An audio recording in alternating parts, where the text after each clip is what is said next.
Oke guys, welcome back to Crypto Indonesia bersama gue Toshi, di mana kita akan membahas segala sesuatu yang berhubungan dengan cryptocurrencies dan blockchain.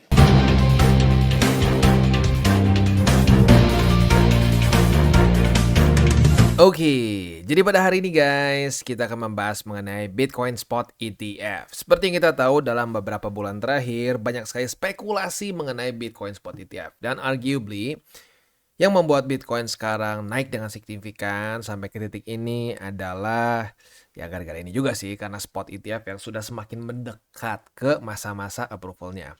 Tentunya ini masih simpang siur ya, ada yang bilang tanggal 3 tapi udah lewat, ada yang bilang nanti tanggal 10, ada yang bilang di delay, ada yang bilang akan di reject, dan seterusnya. Banyak banget news-news mengenai ETF spot ya. Nah, tetapi gue cukup yakin kebanyakan dari kita, ya apalagi yang masih awam ya, itu mungkin berpikir sebenarnya Bitcoin spot ETF itu apaan sih ya.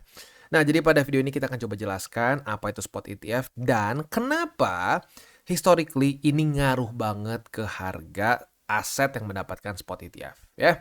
Oke, today's video is brought to you by Bybit. Di mana di Bybit ini kita bisa melakukan berbagai macam hal ya, mulai dari yang newbie sampai yang sudah advance.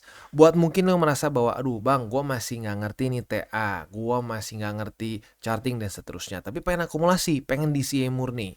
Bisa, lo tinggal masuk ke sini one click buy, di mana lo bisa pilih lo mau pakai apa ya fiatnya, lo tinggal pilih juga asetnya apa ya. Misalkan lo pengen akumulasi BTC. Misalkan setiap hari Senin jam 7 pagi, misalkan gue pengen akumulasi BTC sebesar Rp100.000 misalkan ya, lu bisa langsung lakukan di sini. Bisa peer to peer, bisa Dana, Bank BRI dan lain-lain. Ini gila ya, bisa pakai BCA Mobile dan seterusnya. Jadi Bybit ini memang cocok banget buat orang-orang yang tinggal di Indo ya, bisa langsung pakai bank-bank yang memang sudah biasa kita pakai di Indo ya. Nah, buat yang intermediate sampai advance juga di sini ada spot, nah, dan juga ada leverage tokens, dan tentu juga ada derivatives trading, di mana kita bisa menggunakan kontrak yang USDT maupun USDC. Jadi di sini lo bisa pakai USDC ya, karena nggak semua exchanger bisa menerima untuk futuresnya pakai USDC ya. Dan tentu juga lo bisa earning bunga juga dari kripto lo dan lain-lain. Dan tentu juga di sini kita bisa melakukan copy trade ya, di mana copy trade dari Bybit ini sudah cukup terkenal ya, dan kita bisa mendapatkan keuntungan juga.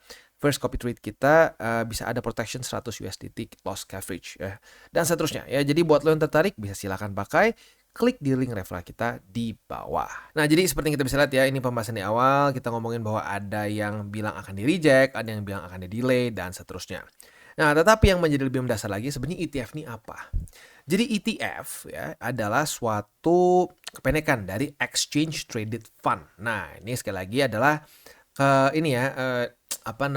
singkatan dari Exchange Traded Fund. Ini adalah suatu investment yang tipenya itu di-pool, dimasukin ke satu wadah lah gitu ya. Nah, di mana di dalamnya akan ada hold beberapa underlying asset ya. Walaupun di sini tulis ada only one, tapi kadang-kadang ada juga yang cuma satu jenis sih ya. Nah, itu kita masuk ke jenis ETF apa ya. ETF ada macam-macam, nggak cuma satu jenis. Ada index, ada commodity, ada inverse, ada actively managed, ada industry, ada juga foreign market ya. Nah, kalau kita lihat di sini, yang paling kita sering kaitkan terhadap indeks adalah terhadap ETF adalah indeks ya. Nah, ini adalah contoh paling klasiknya adalah seperti S&P 500, Nasdaq, kalau di Indonesia ISHG mungkin ya. Jadi intinya mereka menggabungkan berbagai macam saham atau stok ya, lalu mereka jadikan satu indeks gitu ya. Contoh untuk Dow Jones sendiri itu udah 100 tahun lebih seingat gua untuk indeksnya. Salah satu indeks tertua di US ya. S&P masih lebih muda setahu gua.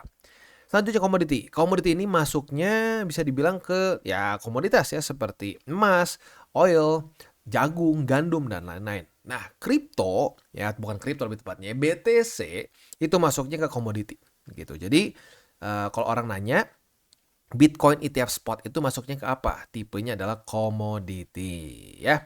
Selanjutnya inverse. Nah, inverse ini tujuannya adalah untuk kita kayak seperti nge-short market. Nah, ini ya mirip-mirip kayak contoh paling gampang buat orang-orang kripto tuh kayak lu ngelihat ETF misalkan leverage 3 short gitu. Nah, short apa? Ada short BTC, short XRP dan seterusnya. Nah, itu masuknya ke inverse ETF. Selanjutnya actively manage. Nah, actively manage ini adalah ETF yang didesain untuk meng-outperform indeks ya, seperti ya ini jujurnya rada jarang sih di Indo ya. Banyak yang nggak tahu juga. Jadi simpelnya ini kayak orang-orang mereka bikin indeks yang tujuannya untuk indeks tapi tujuannya untuk mengalahkan indeks. Tetapi ngakaknya seringnya malah kalah dibandingkan indeks yang masuknya ke passive investing. Ini passive, ini aktif gitu ya. Selanjutnya, ada juga industri. Nah, industri di sini misalkan ada ETF yang misalkan di oils, di high tech, di pharmaceuticals dan seterusnya. Jadi indeks yang memang isinya tergantung industri tertentu gitu. Ya jadi saham-saham misalkan saham-saham minyak semua atau saham-saham high tech gitu. Nah, semua digabungin jadi satu. Selanjutnya adalah foreign market. Nah, foreign market ini adalah tujuannya untuk men-track non-US markets seperti ya Nikkei, lalu Hong Kong, Hang Seng dan seterusnya. Ini seringkali kayak disatuin sama indeks ini. Cuma perbedaannya kalau indeks ini tuh yang lokalnya gitu ya, kayak S&P 500, Nasdaq, yang maksud lokal di Amerika ya. Nah, ini kalau foreign market tuh ya otomatis yang di luar dari itu. Jadi indeks-indeks di luar negeri dimasukinnya ke dalam ETF foreign market. Gitu ya. Jadi kurang lebih seperti itu gambaran dari ETF dan jenis-jenis ETF. Nah, sekarang pertanyaannya itu, emang apa sih Bang yang membuat si ETF spot ini menjadi super hype? Gini ya, jadi ETF spot ini ya bisa membuat orang-orang yang tadinya tidak bisa invest di kripto jadi bisa ya. Nah, contoh seperti apa? Contohnya adalah seperti institutional investor, di mana institusi-institusi itu secara regulasi ribet untuk beli Bitcoin karena Bitcoin tidak teregulasi gitu kasarnya untuk ya maksudnya tidak teregulasi untuk mereka bisa beli. Nah, tetapi mereka pengen punya BTC. Gimana caranya? Nah, cara terbaiknya adalah lewat sini. Ya, karena mereka jadi bisa mengakses Bitcoin dari stock market karena bentuknya ETF spot. Ngerti nggak sih? Jadi tadinya duit-duit besar nih yang secara regulasi nggak bisa punya BTC, mereka sekarang jadi bisa punya, walaupun nggak langsung ya, tapi lewat si ETF. Nah, itu yang membuat kenapa ini jadi cukup nge-hype gitu ya. Jadi intinya ETF ini bisa membuat kita ya, atau bukan kita lebih tepatnya, orang-orang yang tadinya nggak bisa beli Bitcoin karena regulasi atau apapun juga, atau mungkin mereka males nge-store sendiri dan seterusnya. Nah, jadi bisa karena mereka punya pihak ketiga yang bisa diakses lewat stock market gitu ya. Nah, tentunya ini langsung berhubungan dengan chart ini nih. Gue udah pernah bahas ya. Nah, jadi orang nanya, emang apaan sih Bang pentingnya? Coba ada contoh kasusnya nggak sih? Ini dia ya. Contoh kasusnya adalah ETF spot dari emas ya. Dimana itu pertama kali di-approve di tahun 2004. Dan apa yang terjadi? 8 tahun setelah dia di-approve, yang terjadi adalah bull market. Ya, bull market selama 8 tahun. Tetapi sekali lagi, bull market bukannya tidak ada koreksi ya. Kalau lihat di sini, bahkan saat di-approve ada koreksi dulu nih. Koreksi, naik. Ya, jadi nggak ada yang namanya cuma boom naik doang. Pasti ada wave-nya gitu. Ada higher high, higher low, higher high, higher low, dan seterusnya. Ya, tapi intinya ini menunjukkan bahwa spot ETF dari suatu komoditas itu akan membuat orang-orang banyak masuk ke dalam si market itu gitu ya. Emas itu di 2004 itu udah umur ribuan tahun. Itu aset yang udah sangat tua ya. Nggak main-main tuanya ya. Nah, tetapi saat dia punya spot ETF, apa yang terjadi? Bull run sama 8 tahun walaupun sekarang ya udah terjadi koreksi juga.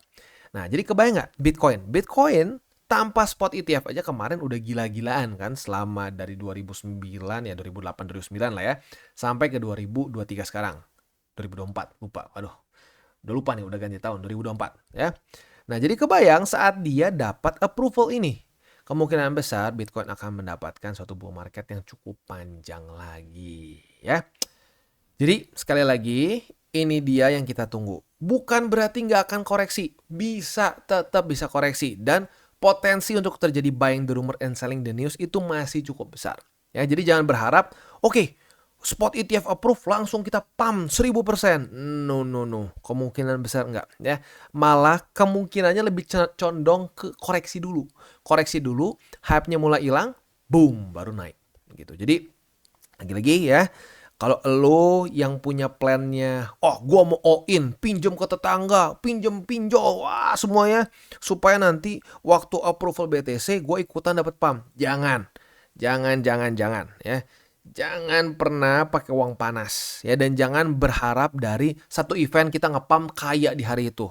Itu possibility lu gagal tuh tinggi banget ya. Karena banyak faktor ya, buying the rumor dan selling the news, lu nggak punya ketahanan yang cukup dan seterusnya. Jadi please, buat lu yang punya plan konyol itu ya, pengen pinjam dulu duit semua, duit panas dipakai, berharap satu hari ini profit semua. Ingat, kita pernah dapat Cardano dulu di tahun lalu ya, buying the rumor dan selling the news. Kita pernah dapat Dogecoin ya, dan macam-macam lagi. Jadi please, jangan berpikir seperti itu.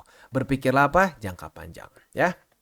Jadi kurang lebih seperti itu. Nah, selanjutnya mungkin ada yang bertanya, Bang, apa bedanya future sama spot? Karena kan kemarin udah pernah tuh ada ETF futures Bitcoin. Nah, untuk futures itu derivatif. Jadi mereka tidak akan membeli BTC. Jadi nggak ada efek langsung terhadap supply BTC. Itu pun bisa bikin harga naik. Kalau lu ingat waktu 2 tahun lalu seingat gua ya. Futures ETF Bitcoin di approve, naik. Itu kenapa? Karena hype. Ya, nggak ada hubungan sama sekali karena nggak ada BTC yang dibeli oleh si penyelenggara ETF itu. Tetapi spot berbeda. Kita ambil contoh. Misalkan ada institutional investor yang pengen beli berapa ya? Jangan 1 juta, terlalu ekstrim. Pengen beli 1000 BTC lewat ETF spot. Apa yang terjadi saat dia beli? Misalkan dia beli ke BlackRock gitu ya. Saat dia beli ke BlackRock, BlackRock harus membeli 1000 BTC. Dia harus ngambil supply dari market 1000 BTC. Artinya apa? Akan langsung berpengaruh terhadap supply dari BTC. Nah, itu yang menyebabkan kenapa dalam 8 tahun di sini ya, emas mendapatkan supply shock yang membuat harga emas loncat nggak main-main gitu. Jadi ya siap-siap buat elu yang tanya kapan Bang akumulasinya, ya dari sekarang. Harusnya dari tahun kemarin malah ya. Nah, buat lu yang masih ketinggalan ya silakan sekarang bisa terus lu akumulasi pelan-pelan ya. Dan ya nanti rasakan sendiri berapa tahun mungkin kita akan merasakan bull run ya. Tapi sekali lagi gue ingatkan, gue akan ngomongin sampai berbusa-busa. Bull run bukan berarti tanpa koreksi. Dan di kripto harus siap koreksi 30-20% tuh harus siap. Jadi kalau lu mau nekat pakai uang panas, gue sekali lagi sarankan jangan coba. Ya, selalu pakai duit dingin, berpikir jangka panjang, dan kalau lu pengen trading futures pastikanlah jangan over leverage ya. Oke, jadi kurang lebih seperti itu untuk ETF spot dan possible impact dari si ETF spot dari Bitcoin ini sendiri. Buat lu yang pengen dapat news terbaru, TA terupdate, fundamental terupdate, jangan lupa untuk terus follow TCI di mana kita akan terus sebisa mungkin mengupdate daily ya mengenai kondisi crypto markets. Dan juga please kalau buat ada yang ada yang menawarkan jasa titip uang, VIP, sinyal-sinyal, gua pastikan bukan DTCI. Kalau ada yang ngaku DTCI itu pasti palsu karena kita tidak ada namanya sinyal berbayar, VIP, titip uang nggak ada ya. Jadi jangan sampai ketipu. Jadi kurang lebih seperti itu untuk video kita pada hari ini. Dan buat kalian yang belum nonton DCWT atau Daily Charting with Toshi, bisa klik di sini, di mana kita akan daily chart your favorite cryptocurrencies. Dan buat lo yang belum mengerti juga mungkin mengenai chart, candles, dan hal-hal lain, bisa juga klik di sini ada tutorials with Toshi. Dan buat lo yang pengen mendukung TCI, salah satunya bisa menggunakan link reflektor di bawah. Dan jangan lupa juga untuk join Telegram group, di mana kita bisa ngobrol-ngobrol santai mengenai dunia cryptocurrency secara 2 arah. So jangan lupa untuk like, subscribe, click the bell icon, and see you on the next video.